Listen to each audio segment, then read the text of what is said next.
मेरा सवाल था कि जो बाल भिक्षा का काफ़ी बोलबाला चल रहा है और कहीं पर विरोध भी हो रहा है। कहीं अक्सर मैं जाता हूँ तो कई बार देखता हूँ समाज के कुछ तटस्थ लोग होते हैं, वो इसका विरोध भी करते हैं।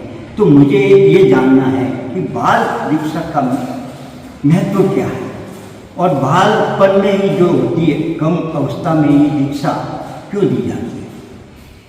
अच्छा, एक बात देखिए हाँ, कि नदी के किनारे अनेकों पेड़ होते हैं, लताएं होती है, पौधे होते हैं, पेड़ होते हैं, बहुत कुछ होता है। और एक टाइम ऐसा लगे नदी में बाढ़ आती है, बिल्कुल भयंकर बाढ़ आती है, और वो बाढ़ निकलने के बाद नुकसान ज्यादा किसको होता है? पेड़ों को होता है। पौधों को कभी नुकसान नहीं होगा, पेड़ को ही होगा। पेड़ को होगा। क्यों? क्यों? पेड़ अगर तने हुए सीधे खड़े तो वो झुकना नहीं जानते, अकड़ के खड़े वो झुकना नहीं जानते, पौधे होते वो झुकना जानते। तो इसी तरह बचपन और जवानी, बचपन है हमारा झुकने का सिस्टम। हम बच्चे को जैसा झुकाएंगे वैसा झुकेगा, हम जैसा ढालेंगे वैसा ढल जाएगा। पर अगर बड़ा होने के बाद अगर आप उसको कह दो तो संभव नहीं है। कुछ एक परसेंट छोड़ दो कि उसके मन में अगर भावना हुई तो वो पागल है। इसीलिए जैन धर्म में बाल भिक्षा का प्रावधान है कि बच्चे को प्रारंभ से ही धर्म में जोड़ दिया जाए। इसी तरह आपका जो पहला प्रश्न था पाश्चात्य संस्कृति, ये उसी का फिर वापस में जवाब आता है कि बच्चे को अगर बचपन में ही जोड़ दिया जाए धर्म में तो पाश्चात्य संस्कृति आप पर कभी हमला नहीं कर सकती, नहीं करेंगे, बिल्कुल नहीं। और बचपन में अगर उसको दीक्षा दे दी जाए, संस्कार दिए जाए, तो वो बड़े होकर के और ऊंचा नाम करते हैं। हमारे जैन धर्म में आप स्वयं खुद देखिएगा। लेकिन जहाँ अक्सर हम देखते हैं और कई बार हम संतों से भी मिलते हैं तो संत लोग यही बात कहते हैं कि परिस्थितियाँ कुछ ऐसी अनुकूल नहीं होती हैं, परिस्थितियों पर निर्भर करता है। और आपने ऐसा बताया है कि ये देना बिल्कुल ही स्वाभाविक है, जैन धर्म में बाल भिक्षा का प्रावधान है। लेकिन जो लोग विरोध करते हैं वो कहते हैं कि परिपक्व नहीं होते हैं दीक्षा के योग्य, और ऐसा क्यों कहा? अच्छा, एक बात ये बताइए कि आपका बच्चा 25 साल का होता है, आप उसकी शादी करते हैं। बिल्कुल 25 साल का होता है, 21 साल 25 साल में शादी कर देते आप। हाँ, क्यों? परिपक्व हो गया। क्या? और वो शादी 5-6 साल बाद उसका तलाक होता है तो वो परिपक्वता कहाँ गई आपकी? बिल्कुल कट जाता है। क्या वो परिपक्वता है? नहीं। तो बचपन में अगर जो संस्कार दिए जाते हैं वो परिपक्वता ताउम्र तक चलती है। बिल्कुल। तो जो अगर विरोध करते हैं तो हमारा तो ये कहना है कि आप जैन आगम, जैन इतिहास, जैन आचार्यों के पास बैठिए, उनसे बातचीत करिए और अपने मन की जो भावना वो निकालिए। बिल्कुल पूरा ऊपर की बात को लेकर के आप विरोध करते हो तो ये सही नहीं है। तो जैसा पूज्यवर ने बताया कि अक्सर पिछले कई समय से मैं देखता आ रहा हूँ, चाहे कोई भी राज्य हो, चाहे कोई भी गांव हो, शहर हो, बाल भिक्षा का विरोध अति हो रहा है।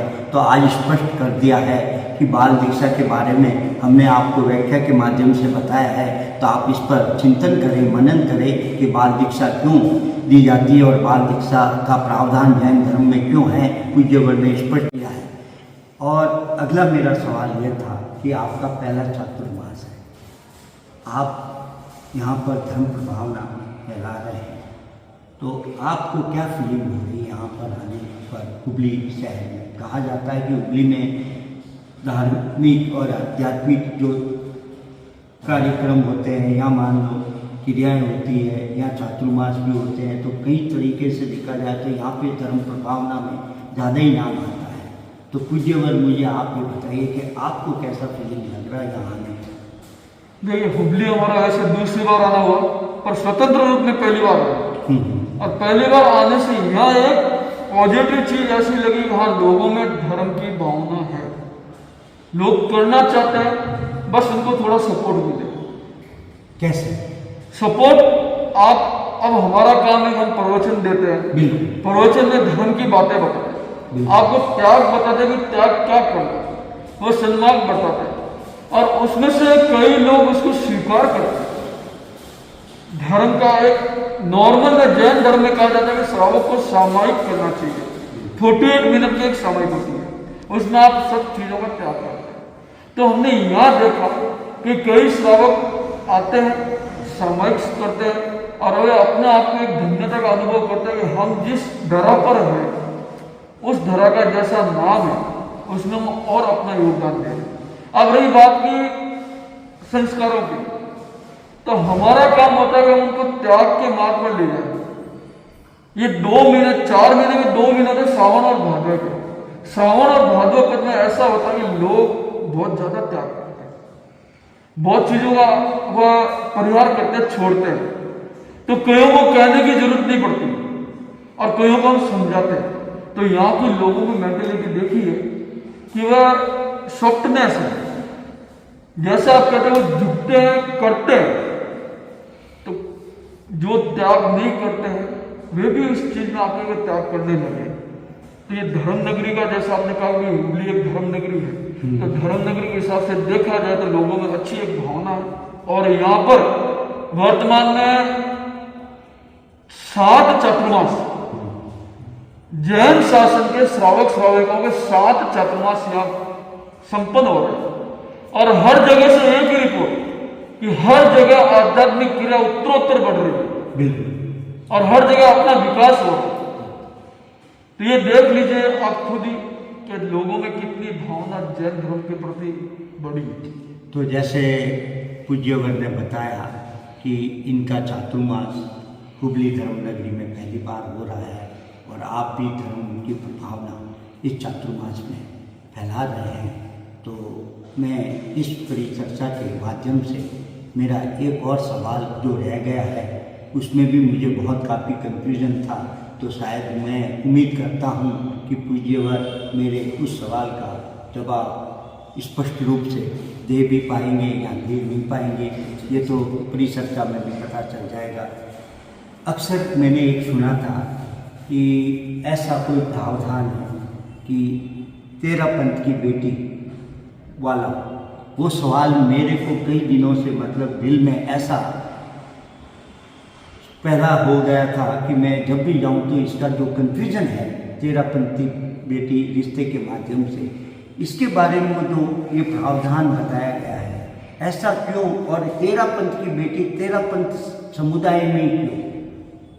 पहली बात तो ये कि आपने जो सुना, मैंने सुना है, बिल्कुल। एक मिनट, आप जो कह रहे हो मुझे ऐसा लगता है कि आपको अभी तक इस चीज में पूर्णतया जानकारी नहीं थी, बिल्कुल, इसलिए मैंने आज आपसे आपने जैसे कि 13 पंथ की बेटी 13 पंथ ही देना, ये हमारा कोई प्रावधान नहीं है।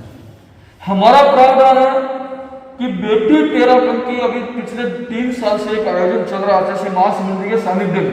अच्छा, वो इसलिए चल रहा है कि कई परिवार की जो बेटियां हैं जो स्थानवासी संप्रदाय में, मंदिरवादी संप्रदाय में, नॉन-जैन परिवार में, उनको हम धर्म से कैसे जोड़ें, बिल्कुल, और वो जिस संप्रदाय में रहे वहां रह करके आप आध्यात्मिक क्रिया कैसे करें, वे संस्कार दिए जाते हैं। नाम दे दिया गया बेटी 13 पंथ की, ताकि इसलिए कि साल में एक बार गुरु दर्शन उनके हो जाए। बिल्कुल सर, ये प्रावधान नहीं कि 13 पंथ की बेटी 13 पंथ नहीं दी जाए, ये कहीं भी प्रावधान तो इस बात तो आज मेरे सामने स्पष्ट हो गया है। और मैं भी ये बताता हूँ कि बिल्कुल ये मात्र अफवाहें हो सकती है, भ्रांतियाँ हो सकती है, और आपने जो कहा है कि सभी संप्रदाय के लिए ये बात है और सभी गुरु दर्शन बंधन कर सकते हैं और आध्यात्मिक की चेतना में जुड़ सकते हैं, और धर्म के बारे में जो आपने बताया है बहुत ही उत्कृष्ट भावों के साथ में आपने परिचर्चा को संपूर्ण किया है। और मैं पूज्यवर से यही निवेदन करता हूँ कि आपके इस चातुर्मास में और धर्म प्रभावना फैलती रहे और हुबली वासियों को आपके चातुर्मास के प्रवचनों का लाभ मिलता रहे। बस इतना ही कहते मैं ओम मुनि विनीत कुमार जी, पुनित कुमार जी आए रे, हुबली में चातुर्मास इनका रे। मुनि विनीत कुमार जी, पुनित कुमार जी आए रे, हुबली में चातुर्मास रे, हुबली में इनका चातुर्मास रे। देखो रे देखो भक्तों धर्म की प्रभावना फैलाने आए रे,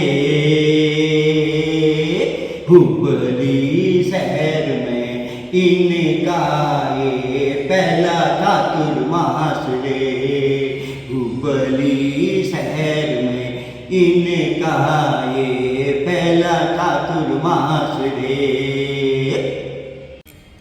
मेरे जीवन में मैं सर्वधर्म को मानता हूँ और सभी पंथ और समुदायों को मानते हुए मैं सभी संतों के शरणों में जाता हूँ, वंदन करता हूँ। और आज जो मैंने परिचर्चा की, इस परिचर्चा में मैं अपने आप को रोक नहीं पाया और मेरे जीवन में क्षण भर में इतने परिवर्तन आ गया कि जीवन मेरा रूपांतरित हो रहा था। और मैंने उस भावों के साथ में 4 लाइन का एक मुखड़ा बनाकर चातुर्मास के निमित्त मैंने प्रस्तुत भी किया। तो मैं पूज्यवर से एक अंतिम सवाल के तौर पर ये कहना चाहता हूँ कि अगर मनुष्य धर्म की मुख्य धारा में डूब जाता है तो क्या जीवन में रूपांतरण हो सकता है? मनुष्य के स्वभाव को बदलने का सबसे बड़ा साधन है धर्म। अगर धर्म विहीन व्यक्ति है तो उसको नहीं बदला जा सकता। आप लोग कहते हैं कि गुरु ने जब हमारी उंगली पकड़ी तो हम हर जगह निकल सकते हैं, और गुरु ने अगर हमारा उंगली छोड़ दी तो हमें टालने वाला कोई नहीं है। तो इसी तरह मनुष्य के स्वभाव को, मनुष्य को बदलने के लिए सबसे बड़ा साधन होता है धर्म।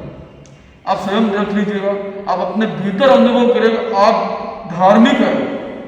अगर आप धार्मिक है तो आपके भीतर ऐसे कोई संस्कार नहीं है कोई उंगली उठा सके।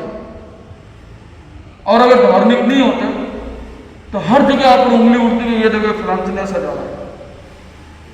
तो सबसे बड़ा रूपांतरण का कारण धर्म है। तो धर्म ही हमारा बेस है, धर्म ही हमारी मंजिल है, धर्म ही हमारा आधार है।